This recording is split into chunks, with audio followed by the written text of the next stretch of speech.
Today we have Bob Naviaux and Elizabeth Sibert are going to demonstrate the anoxic storage of a piston core barrel. So here we have the raw piston core barrel. We're going to place it in this bag of material that's used in the wine industry to protect core material, or to protect wine, pardon me, from oxygen. So first of all, we put it in, and then we put in 2 oxygen getters that are supposed to absorb stray oxygen in the bags.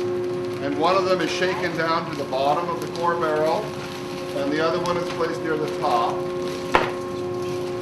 Then we fold over the bag over to an ironing board where our handy household iron is available. We iron the top of the bag closed. It seals with heat, leaving a 2-inch and leaving a small space that can accept a small tube. And once the bag is well sealed, then a tube is introduced containing liquid nitrogen. We turn on the liquid nitrogen, or the gaseous nitrogen, pardon me. Pump the bag for 2 minutes, okay? Trying to expel the oxygen that might be inside the bag. 20 liters per minute. The rate is 20 liters per minute. Very good. And so the bag will puff up as nitrogen is introduced. And we have a meter over here so that we can keep track of how much the flow rate of nitrogen from the tank into the bag. We wait for 2 minutes. The tank on the wall is a standard nitrogen tank, and we estimate that it can store, or it can process, I don't know, how many core sections do you think? This could probably, we'll be able to process 24 sections and still have 3/4 of the tank left. So we should, in theory, be able to process something like 125, 150 core sections with 1 tank of nitrogen.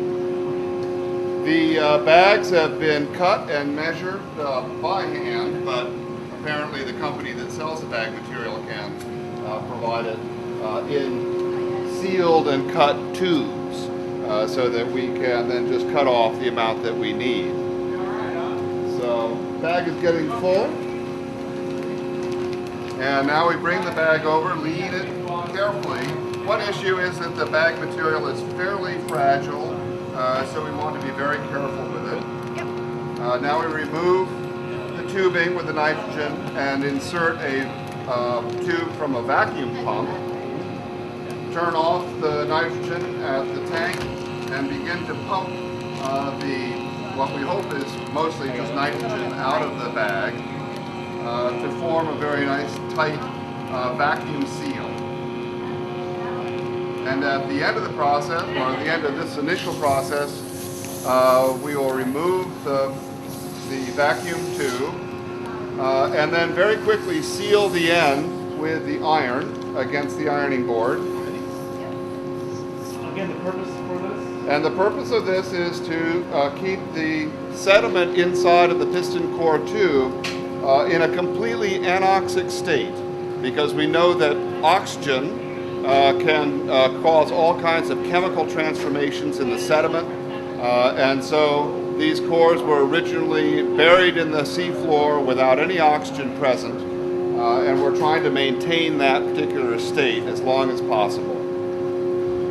Now Elizabeth is in the process of folding over the ends of the bag to form a very nice tight seal. You can see that the bag itself is shrunk against the core tube, and so we seal this up as best as possible. Takes a minute.